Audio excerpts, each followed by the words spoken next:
నమస్తే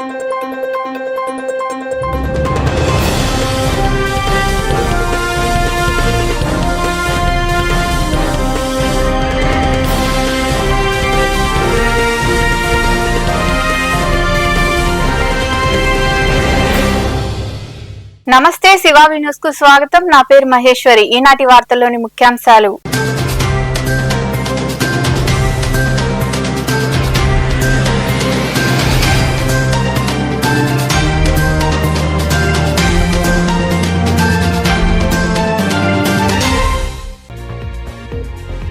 రోడ్డు ప్రమాదంలో మహిళ దుర్మరణం. గూడూరు సమీపంలోని జాతీయ రహదారి దాటుతూ ఉండగా లారీ ఢీకొనడంతో గాంధీనగర్ కు చెందిన గ్రేసీ మృతి. కేసు నమోదు చేసి దర్యాప్తు చేస్తున్న పోలీసులు.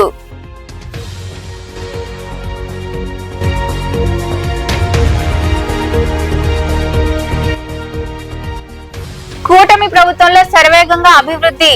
తోటపల్లి గూడూరు మండలం పేడూరు గ్రామంలో శుద్ధి జల కేంద్రాన్ని ప్రారంభించిన అనంతరం రైతులకు పట్టాదారు పాస్ పుస్తకాలు అందజేసిన సర్వేపల్లి ఎమ్మెల్యే సోమిరెడ్డి చంద్రమోహన్ రెడ్డి.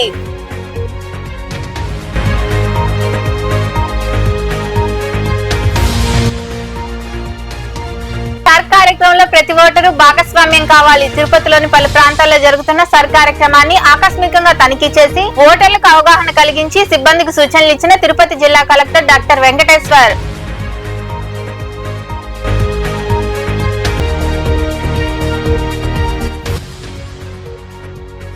సాయినాథుడికి వైభవంగా పల్లకి సేవ. మనుగోలులో కొలువైన సాయి మందిరంలో నిర్వహించిన పూజలు, భజనలు, పల్లకి సేవలో విరివిగా పాల్గొని సాయిబాబాను దర్శించుకున్న భక్తులు.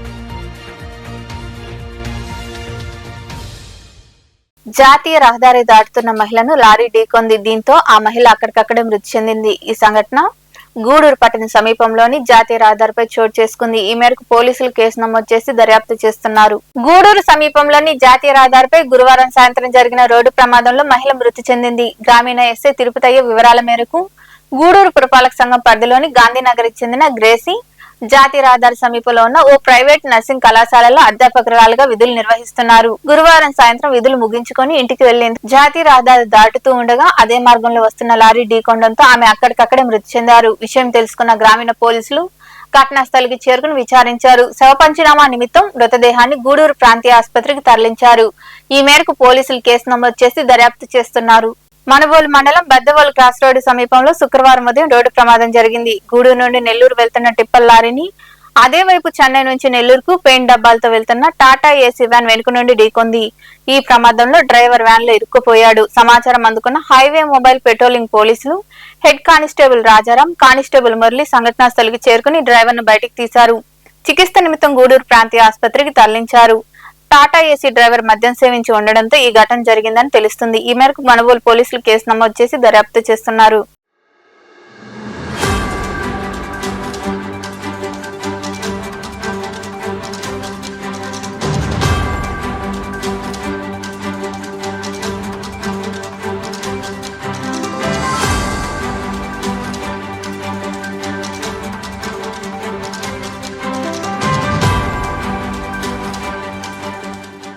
భారత ఎన్నికల సంఘం ఆదేశాల మేరకు సర్ కార్యక్రమం జూన్ 15 నుంచి రాష్ట్ర వ్యాప్తంగా ప్రారంభమైందని జిల్లా కలెక్టర్ డాక్టర్ వెంకటేశ్వర్ తెలిపారు. తిరుపతిలోని ఎస్టీవీ నగర్ తదితర ప్రాంతాల్లో ఆయన పర్యటించారు. సర్ కార్యక్రమాన్ని ఆకస్మికంగా తనిఖీ చేసి సిబ్బందికి సూచనలు ఇచ్చారు. సర్ కార్యక్రమంలో భాగంగా ఇంటింటికి సర్వే కార్యక్రమాన్ని తిరుపతి కలెక్టర్ డాక్టర్ వెంకటేశ్వర్ గురువారం సాయంత్రం ఆకస్మికంగా తనిఖీ చేశారు. తిరుపతిలోని ఎస్టీవీ నగర్, చింతల చేను తదితర ప్రాంతాల్లో ఆయన పర్యటించి ఓటర్లకు అవగాహన కలిగించి ఎన్నికల సిబ్బందికి దిశానిర్దేశం చేశారు. ఈ సందర్భంగా కలెక్టర్ డాక్టర్ వెంకటేశ్వర్ మాట్లాడుతూ ఈ నెల 14వ తేదీ వరకు బూత్ లెవెల్ అధికారులు ప్రతి ఇంటికి వెళ్లి ఎన్యూమరేషన్ ఫారాలు అందజేస్తారని తెలిపారు. ఓటర్లు ఆ ఫారాలను పూర్తిగా నింపి బిఎల్ఓలకు నేరుగా గాని బూత్ లెవెల్ ఏజెంట్ల ద్వారా గాని అందజేయవచ్చన్నారు. ఇంటర్నెట్ పై అవగాహన ఉన్నవారు ఆన్లైన్ లో కూడా సమర్పించవచ్చని పేర్కొన్నారు. ప్రభుత్వం సూచించిన 12 రకాల గుర్తింపు పత్రాల్లో ఏదైనా ఒకటి సమర్పిస్తే వాటిని పరిశీలించి అర్హులైన వారి పేర్లను తుది ఓటర్ల జాబితాలో చేర్చడం జరుగుతుందని కలెక్టర్ వెంకటేశ్వర్ వివరించారు. ఈ కార్యక్రమంలో తిరుపతి అర్బన్ తహసీల్దార్ సురేష్ బాబు, బిఎల్ఓలు, బిఎల్ఏలు తదితరులు పాల్గొన్నారు. కూటమి ప్రభుత్వంలో రాష్ట్రంతో పాటు సర్వేపల్లి నియోజకవర్గంలో శరవేగంగా అభివృద్ధి పనులు జరుగుతున్నాయని సర్వేపల్లి ఎమ్మెల్యే సోమిరెడ్డి చంద్రమోహన్ రెడ్డి అన్నారు. తోటపల్లి గూడూరు మండలం పేడూరు గ్రామంలో ఆయన పర్యటించారు. రైతులకు పాసు పుస్తకాలు అందజేశారు. తోటపల్లి గూడూరు మండలం పేడూరు గ్రామంలో సర్వేపల్లి ఎమ్మెల్యే సోమిరెడ్డి చంద్రమోహన్ రెడ్డి పర్యటించారు. SCIL సంస్థ సహకారంతో 7,75,000 రూపాయలతో ఏర్పాటు చేసిన శుద్ధి జల కేంద్రాన్ని సంస్థ ప్రతినిధులతో కలిసి ప్రారంభించారు. అనంతరం గ్రామంలోని రైతులకు పట్టాదారు పుస్తకాలు అందజేశారు. ఈ సందర్భంగా ఎమ్మెల్యే సోమిరెడ్డి చంద్రమోహన్ రెడ్డి మాట్లాడుతూ గత రీసర్వేలో జరిగిన తప్పులు సరిచేస్తున్నామన్నారు. కూటమి ప్రభుత్వం వచ్చాక రాష్ట్రంలో సంక్షేమం, అభివృద్ధి ఫలాలు అందరికీ అందుతున్నాయని తెలిపారు. వైకాపా పాలనలో తెచ్చిన ల్యాండ్ టైటిలింగ్ యాక్ట్ కొనసాగి ఉంటే రైతుల పరిస్థితి అగమ్య గోచరమని ఆయన మాట్లాడారు. ఈ రోజు ఇక్కడ పేడూరు గ్రామంలో పట్టాదారు పాస్బుక్లు పంపిణీ చేశాము. మొత్తం 836 మంది రైతులు ఉంటే ఇప్పటికి 801 మందికి కొత్త పట్టాదారు పాస్బుక్లు రాజముద్రతో ఇవ్వడం జరిగింది. అట్లే ఇంకొక బ్యాలెన్స్ ఒక 35 ఉన్నాయి, అవి కూడా తొందరగా ఇచ్చేస్తారు. ఇప్పుడు పేడూరులో జరిగిన పనులు కానీ చూస్తే ఇప్పుడే ఒక mineral water plant CL company వాళ్ళ సహకారంతో ఓపెన్ చేసాం. 7,75,000. ఇక్కడ ఇంచుమించు 1,19,00,000 రూపాయల పనులు ఒక్క పేడూరు గ్రామంలో చేశాం. 2 yearsలో చాముండేశ్వరి టెంపుల్ దగ్గర 7 లక్షలు, చాముండేశ్వరి టెంపుల్ రోడ్ 5 లక్షలు, కృష్ణారెడ్డిపాళెం పనులు 10 లక్షల రూపాయలు, పేడూరులో డ్రైన్స్ వచ్చి 5 లక్షలు ప్లస్ 8 లక్షలు 13 లక్షల రూపాయలు, వాటర్ ప్లాంట్ 7,75,000, జనరల్ ఫండ్ కింద gravel formation 1,50,000, CC road 1,99,000, housing canals materials 73,000, 1,19,00,000 రూపాయలు, 8 లక్షల రూపాయలు, 10 లక్షల రూపాయలు ఒక డ్రోను, స్ప్రేయర్లు దాదాపు 10 స్ప్రేయర్లు ఈ ఒక్క పంచాయతీకే ఈ మెకనైజేషన్ కింద ఇవ్వటం జరిగింది. ఇవన్నీ పేడూరు చింతోపు లింక్ రోడ్ ఆ టైంలో నేను ఎమ్మెల్యేగా చేయించా. తార్ రోడ్డు 2002లో, ఇప్పుడు మళ్ళీ ఎంత 2 కోట్ల రూపాయలు మళ్ళీ ఇప్పుడు టాప్ లేయర్కి శాంక్షన్ అయింది. ఇటువంటి పనులన్నీ చేయించుకుంటూ పోతున్నాం. కానీ వాళ్ళకి మాత్రం వైసీపీ వాళ్ళకి ఏదో ఒక లిటికేషన్ పెట్టాలా, ఊళ్ళు తగలబెట్టాలా, పేదవాళ్ళు ఉంటే వాళ్ళ ఆస్తులు ఎట్టగొట్టేయాలా, ఇదే వాళ్ళు చేసిన పని. ఇప్పుడు కూడా ఆ బుద్ధులు మారలే. మతాల మధ్య ఈ కార్యక్రమంలో నాయకులు బొమ్మి సురేంద్ర, శ్రీనివాసులు రెడ్డి, చిన్నబాబు రెడ్డి, రఘుబాబు తదితరులు పాల్గొన్నారు. ట్రాఫిక్ కు అంతరాయం కలిగించే వారిపై కఠిన చర్యలు తీసుకుంటామని ఎస్ఐ శివరాకేష్ హెచ్చరించారు. పొదలకూరు పోలీస్ స్టేషన్ లో ఆటో డ్రైవర్లు, చికెన్ దుకాణాల యజమానులకు ఆయన కౌన్సిలింగ్ నిర్వహించి సూచనలు చేశారు. ఈ సందర్భంగా ఎస్ఐ శివరాకేష్ మాట్లాడుతూ పంచాయతీ బస్టాండ్ పరిసర ప్రాంతాల్లో ఆటోలను ఇష్టానుసారంగా నిలిపివేసి న్యూసెన్స్ సృష్టించవద్దన్నారు. ప్రయాణికులు, వాహనదారులకు ఇబ్బందులు కలగకుండా సహకరించాలని సూచించారు. మండలంలో ఎక్కడైనా అసాంఘిక కార్యకలాపాలు, అనుమానాస్పద వ్యక్తులు సంచరిస్తుంటే వెంటనే తమకు సమాచారం అందించాలని ఆయన వివరించారు.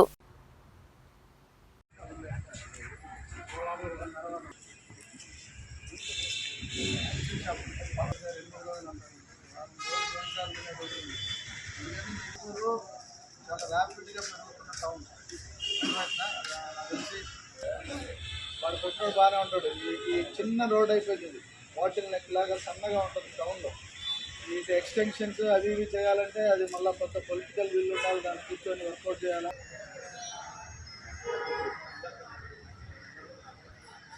సో ఈ షాప్ దగ్గర ఎక్కువ రిమైనింగ్ షాప్ దగ్గర ఉంది లేదని కాదు, ఇక్కడ ఎక్కువ క్రౌడ్ ఉంటా ఉంది. క్రౌడ్ ఇన్ ద సెన్స్ ఆటోలు సమస్య కనిపిస్తే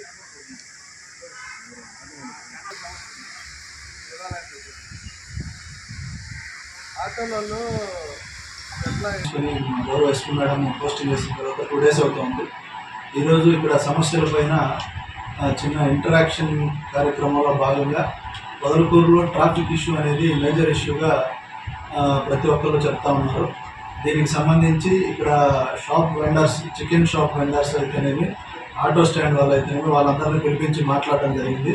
పొదలకూరు అనేది మనకి మీడియం టౌన్. ఇది అప్కమింగ్ మున్సిపాలిటీ క్యాపబిలిటీస్ ఉన్న ఈ టౌన్లో మనకి డిఫరెంట్ డిస్టిక్లో మెయిన్ మండల హెడ్ క్వార్టర్స్కి లింక్ చేయడానికి పొదలకూరు ఒక జంక్షన్ లాగా ఉంటుంది. ఇటు పక్క నెల్లూరు అయితేనేమి సుమారు 8 మండలాలతో జ్యూరిస్డిక్షన్ షేర్ చేసుకుంటా ఉంది పొదలకూరు. ఇటు నేషనల్ హైవేకి వెళ్ళడానికి మనుబోలు రూట్ అయితేనేమి, రాపూర్ వెళ్ళడానికి, అట్లాగే కలువాయి, సోమశిల వెళ్ళడానికి ఇటు నెల్లూరు, సంగము, ఇట్లా ఇది జంక్షన్ పాయింట్ అయిపోయింది. నెల్లూరు వెళ్ళే ప్రతి ఒక్కరు చుట్టుపక్కల పల్లెటూరు నుంచి ఈ పొదలకూరు టచ్ చేసి నెల్లూరు వెళ్తారు కాబట్టి ఈ ట్రాఫిక్ సమస్య అనేది చాలా ఇంపార్టెంట్. సో దీన్ని మనం ఈ కర్టైల్ చేసే దానిలో భాగంగా షాప్ ఓనర్స్ అందరినీ పిలిపించడం జరిగింది. వాళ్ళ షాప్స్లో లోడింగ్ అండ్ అన్లోడింగ్ టైమింగ్స్ ముఖ్యంగా రాత్రి 10 గంటల తర్వాత మార్నింగ్ 6 లోపు. గిరిజన మహిళపై జరిగిన దాడి అత్యంత అమానుషమని, బాధిత కుటుంబంపైనే తిరిగి కేసులు నమోదు చేయడం దురదృష్టకరమని వైకాపా రాష్ట్ర మహిళా వర్కింగ్ అధ్యక్షురాలు కాకాని పూజిత అన్నారు. కావలిలో బాధిత మహిళను ఆమె పరామర్శించారు. జరిగిన సంఘటనను అడిగి తెలుసుకున్నారు. అనంతరం కాకాని పూజిత మాట్లాడుతూ ఈ వ్యవహారంలో పోలీసులు వ్యవహరిస్తున్న తీరు సరికాదన్నారు. మాజీ ఎమ్మెల్యే రామిరెడ్డి ప్రతాప్ కుమార్ రెడ్డి ఈ ఘటనపై వెంటనే స్పందించి బాధిత కుటుంబానికి అండగా నిలవకపోయి ఉంటే ఈ కేసు కనుమరుగై ఉండేదని ఆమె వివరించారు.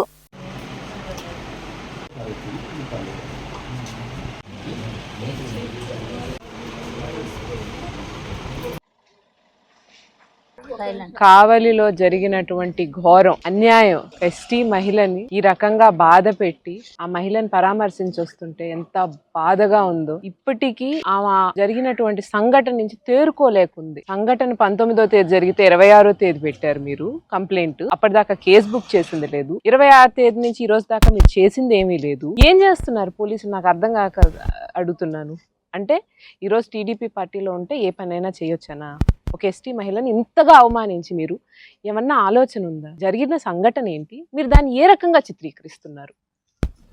ఎంత అన్యాయం, ఎంత అమానుషంగా. ఆ ఆడ మనిషిని చూస్తే మీకు అర్థం కావట్లేదండి జరిగింది ఏంటని.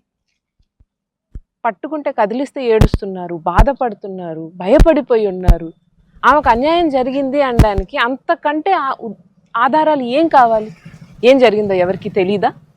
అదేమి గోప్యంగానో మాకు తెలియకుండానో జరగలేదు కదా.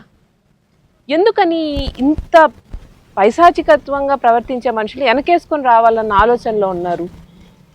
ఈరోజు జరిగినటువంటి అన్యాయం ఏంటి? ఈరోజు జరిగినటువంటి అమానుషమైన చర్య ఏంటి? మీరు మొదటి నుంచి చేసినటువంటి తప్పులు ఈరోజు పరాకాష్ఠకు చేరుతున్నాయి. ఈరోజు జరిగింది ఎవరు? బాధితుల్ని నిందితులుగా చేస్తున్నారు కదా, సంఘటనలు మార్చి రూపు మార్చి. అసలు తహసీల్దార్కి ఏం హక్కు ఉంది ఎస్సీ ఎస్టీలో బీసీలు మార్చడానికి, క్యాస్ట్లు? ప్రతాప్ అంకుల్ కానీ ఈ కేసును కానీ పట్టించుకోకపోయి ఉంటే కనీసం ఇది బయటకు వచ్చే అవకాశం ఉందా? అంటే మాజీ శాసనసభ్యుడు, ఈరోజు ఇన్ఛార్జు, ఈరోజు పనిచేస్తున్నటువంటి ఎమ్మెల్యే కంటే చురుగ్గా ప్రజల సమస్యలకి దగ్గరగా ఉన్నాడనా కాదా? ఈరోజు ఉండేటువంటి అధికారంలో ఉండేటువంటి ఏ ఒక్కర్లైనా దీని గురించి కనీసం పట్టించుకున్న పాపానైనా పోయారా? కనీసం వచ్చి చూసారా, పరామర్శించారా, ఏం జరిగిందో కనుక్కున్నారా? ఆహా, మాకు సంబంధంలా, మాకేమన్నా డబ్బులు వచ్చే విషయాలు అయితే కదా సంబంధం చూపించడానికి. ఆ రకంగా ఉన్నారు వీళ్ళందరూ ఇక్కడ. జిల్లాలోని పొదలకూరులో ఉన్న స్టేడియం రెండోది అని, అలాంటి స్టేడియం గత ప్రభుత్వంలో కాకాని గోవర్ధన్ రెడ్డి పట్టించుకోకపోవడంతో అభివృద్ధికి నోచుకోలేదని జనసేన పార్టీ సర్వేపల్లి నియోజకవర్గ ఇన్ఛార్జ్ సురేష్ నాయుడు విమర్శించారు. పొదలకూరులో ఉన్న స్టేడియం ఆయన నాయకులతో కలిసి పరిశీలించారు. స్టేడియంలో ఒక భవనం కట్టి దానిపై కాకాని రమణారెడ్డి అని పేరు వేసుకోవడం విడ్డూరంగా ఉందని ఆయన అన్నారు. ప్రజల సొమ్ముతో నిర్మాణం చేసే స్టేడియం కు సర్వేపల్లి రాధాకృష్ణన్ లేదా అమరజీవి పొట్టి శ్రీరాములు పేరు పెట్టాలని సురేష్ నాయుడు డిమాండ్ చేశారు. ఈ కార్యక్రమంలో నాయకులు నారదాస్ రవి, బండి మనోజ్, కొమ్మల్ ప్రసాద్, కళ్యాణ్, కార్తీక్, గణేష్, మస్తాన్, శివరాత్రి సందీప్, సందూరి శ్రీహరి తదితరులు పాల్గొన్నారు. కాకాని రమణారెడ్డి స్టేడియం గతంలో కూడా 2023లో ఈ స్టేడియంకి ఆనాడు అధికారంలో ఉన్నటువంటి వైఎస్ఆర్సీపీకి సంబంధించినటువంటి సర్వేపల్లి శాసనసభ్యులుగా ఉన్నటువంటి వ్యవసాయ శాఖ మంత్రిగా ఉన్నటువంటి కాకాని గోవర్ధన్ రెడ్డి మంత్రిగా ఉన్న సమయంలో ఈ స్టేడియంకి ఆ శిలాఫలకం వేసే ముందు, అయ్యా ఈ సర్వేపల్లి నియోజకవర్గంలో రెండవ గ్రౌండ్గా ఉన్నటువంటి ఈ స్టేడియంకి సర్వేపల్లి రాధాకృష్ణన్ గారి పేరన్నా పెట్టాలా, లేదంటే అమరజీవి పొట్టి శ్రీరాములు గారి పేరన్నా పెట్టాలని చెప్పి మండల రెవెన్యూ అధికారికి ఒక వినతి పత్రం కూడా ఇచ్చా. అయితే ఈ భవనంకి శిలాఫలకం ముందు కాకాని రమణారెడ్డి స్టేడియం అని చెప్పి పేరేసింది. అంటే నేను ఒక్క విషయం తెలియజేస్తా ఉన్నా, కాకాని రమణారెడ్డి పేరు వేయనాటికి కాకాని రమణారెడ్డి ఏమైనా స్వతంత్ర సమరయోధుడా, లేకపోతే ఈ స్థలం అంతా కూడా కాకాని రమణారెడ్డిదే, లేదంటే ఈ గ్రౌండ్ చుట్టూ మొత్తం ఉన్నటువంటి ఈ ప్రహరీ అన్నీ కూడా ఆయన సొంత డబ్బులతో ఏమైనా కట్టించాడా? లేదు కదా. లేనప్పుడు ఎలా వేసుకుంటారు ఆ పేరు? అధికారం ఉన్నప్పుడు మీ ఇష్టానుసారంగా మీ కుటుంబ సభ్యుల పేర్లు పెట్టుకున్నట్టుకి ప్రజల సొమ్ముతో కట్టేదానికి మీ పేర్లు పెట్టుకునేది ఏందా? గత 5 సంవత్సరాల అధికారం మదంతో ఈ పొదలకూరు మండలం నా మండలం అని చెప్పుకొని ఎక్కడా కూడా అభివృద్ధి చేసినటువంటి పరిస్థితులు. కనీసం నెల్లూరు జిల్లాలో 2వ స్థానంలోని ఈ స్టేడియంలో కనీసం 1-2 క్రీడలు కూడా ఆడించినటువంటి పరిస్థితులే. ఆనాడు క్రీడారంగాన్ని అడ్డం పెట్టుకుని కోట్ల రూపాయలు దోచుకొని ఎక్కడా కూడా క్రీడారంగాన్ని అభివృద్ధి చేసినటువంటి పరిస్థితి లేదు, క్రీడాకారులను ప్రోత్సహించినటువంటి పరిస్థితి లేదు. నేడు కూటమిలో భాగంగా క్రీడారంగానికి సంబంధించి ఈ సర్వేపల్లి నియోజకవర్గంలో పొదలకూరులో మండలంలో ఉన్నటువంటి ఈ స్టేడియాన్ని పూర్తి. ఆంధ్రప్రదేశ్ రాష్ట్ర రాజకీయ చరిత్రలో ఇప్పటి వరకు కాపులు ఒక్కరోజు కూడా ముఖ్యమంత్రి కాలేదని, కాంగ్రెస్ పార్టీతో కలిస్తే ముఖ్యమంత్రిని చేస్తామని కేంద్ర మాజీ మంత్రి చింతామోహన్ అన్నారు. రాజమండ్రిలో ఏర్పాటు చేసిన మీడియా సమావేశంలో ఆయన మాట్లాడారు. కాంగ్రెస్ పార్టీకి దళిత క్రైస్తవులు మద్దతు ఇస్తే ఎస్సీ హోదా ఇస్తామని పేర్కొన్నారు. బీజేపీ అవినీతిలో ముందంజలో ఉందని, అయోధ్య పేరుతో వేల కోట్ల రూపాయలు సేకరించి వాటిని దుర్వినియోగం చేశారని చింతామోహన్ విమర్శించారు. మొదటిది గోదావరి పుష్కరాలు, రెండవది భారతీయ జనతా పార్టీ పరిపాలన, మూడవది తెలుగుదేశం పార్టీ చంద్రబాబు నాయుడు గారి పరిపాలన, నాలుగవది పోలీసులు న్యాయ వ్యవస్థ, ఐదవది దళిత క్రైస్తవులు కాపులు. గోదావరి పుష్కరాలు దగ్గరలో ఉన్నాయి. నేను నిన్న వెళ్ళి చూశాను. పవిత్రమైనటువంటి గోదావరి జలాల్లో కల్మషం కనిపిస్తా ఉంది. డ్రైనేజ్ వాటర్ కూడా వెళ్తా ఉంది. 7,000 కోట్ల రూపాయలు ఇస్తానని రాష్ట్ర ప్రభుత్వం ప్రామిస్ చేయడం జరిగింది. నిన్న జిల్లా కలెక్టర్ గారి రివ్యూలో ఎవరన్నా ఇస్తే పెడతాం అన్నట్టుగా ఉంది, కానీ ప్రభుత్వం తరఫున కావాల్సినటువంటి 7,000 కోట్ల రూపాయలు ఇప్పటిదాకా నయా పైస ఇచ్చినట్లేదు. నేను రాష్ట్ర ప్రభుత్వాన్ని, ముఖ్య కార్యదర్శి గారిని నేను డిమాండ్ చేస్తున్నాను, వెంటనే గోదావరికి చెప్పిన మాట ప్రకారంగా మరి 7,000 కోట్ల రూపాయల్లో కనీసం 4వ భాగం అన్న ఇవ్వమని నేను డిమాండ్ చేస్తూ, ఆ డ్రైనేజ్ నీళ్లు పోవడం అనేది రేపు రాబోయేటువంటి పుష్కరాల్లో జబ్బులు వస్తాయి, జ్వరాలు వస్తాయి, కష్టాలు వస్తాయి. అంతేకాదు పోయిన పుష్కరాల్లో చాలా మంది చనిపోయారు. అటువంటి వాటికి అవకాశం లేకుండా రాష్ట్ర ప్రభుత్వం చర్యలు తీసుకోవాలని నేను కాంగ్రెస్ పార్టీ తరఫున డిమాండ్ చేస్తాను. రెండో విషయం, భారతీయ జనతా పార్టీ 12 ఏళ్ల పరిపాలన. 12 ఏళ్ల పరిపాలనలో అవినీతి లేదని వాళ్ళు అంటారు. అవినీతి ఫుల్ గా ఉంది. అవినీతిలో ఫస్ట్ అయిపోయింది భారతీయ జనతా పార్టీ. మరి అయోధ్య రామాలయం మనందరికీ సంతోషం, మంచి పని జరిగింది. మరి రామాలయంలో మరి చాలా గొప్పగా జరిగింది. అందరూ ప్రపంచ జనాలందరూ ఇష్టపడ్డారు, మనందరం సంతోషపడ్డాం. కానీ అయోధ్య రామాలయం పేరు పెట్టి వేల కోట్ల రూపాయలు కలెక్ట్ చేశారు భారతీయ జనతా పార్టీ ప్రముఖులు.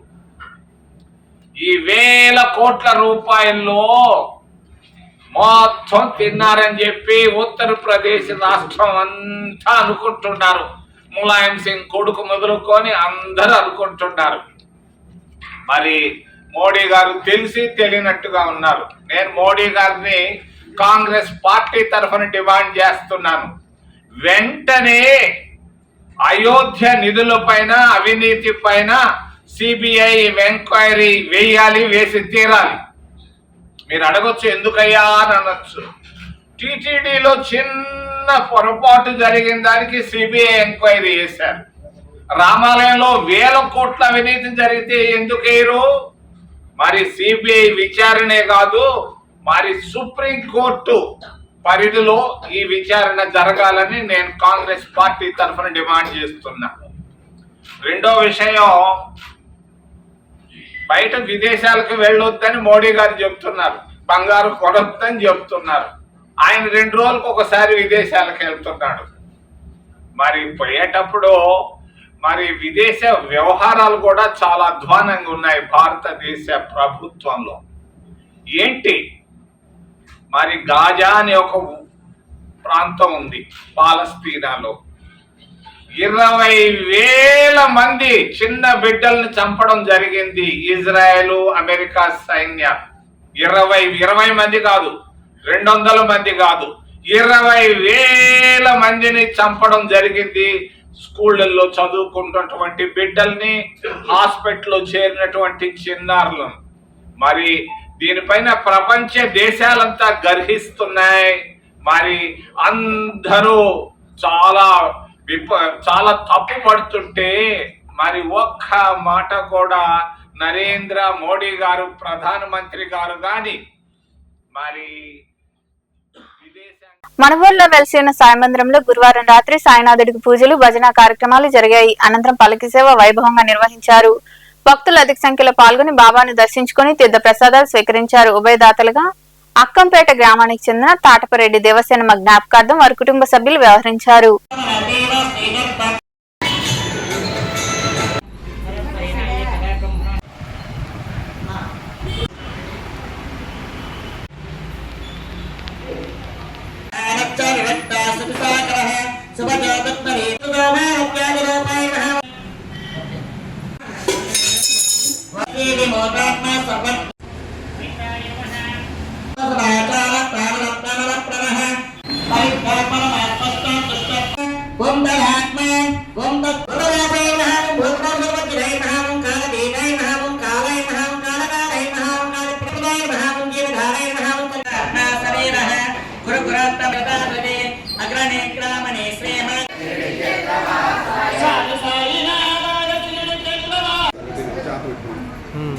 చెప్పు.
వార్తలు ముగించే ముందు ముఖ్యాంశాలు మరోసారి.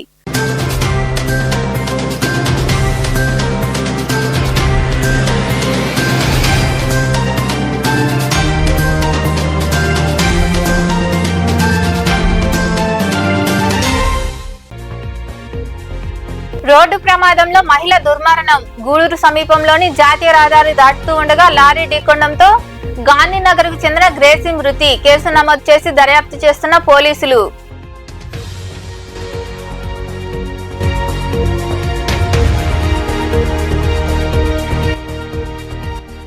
కూటమి ప్రభుత్వంలో శరవేగంగా అభివృద్ధి. తోటపల్లి గూడూరు మండలం పేడూరు గ్రామంలో శుద్ధి జల కేంద్రాన్ని ప్రారంభించిన అనంతరం రైతులకు పట్టాదారు పాస్ పుస్తకాలు అందజేసిన సర్వేపల్లి ఎమ్మెల్యే సోమిరెడ్డి చంద్రమోహన్ రెడ్డి.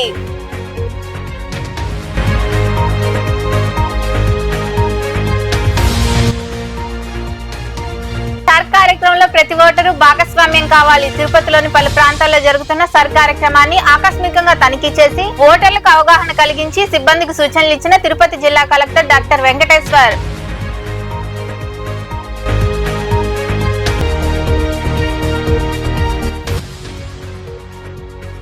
సాయినాథుడికి వైభవంగా పల్లకి సేవ. మనుబోలులో కొలువైన సాయి మందిరంలో నిర్వహించిన పూజలు, భజనలు, పల్లకి సేవలో విరివిగా పాల్గొని సాయిబాబాను దర్శించుకున్న భక్తులు. ఈ వార్తలు ఇంతటితో సమాప్తం. తిరిగి ప్రసారమై శివాబి న్యూస్ లో మళ్ళీ కలుద్దాం. అంతవరకు సెలవు. నమస్తే.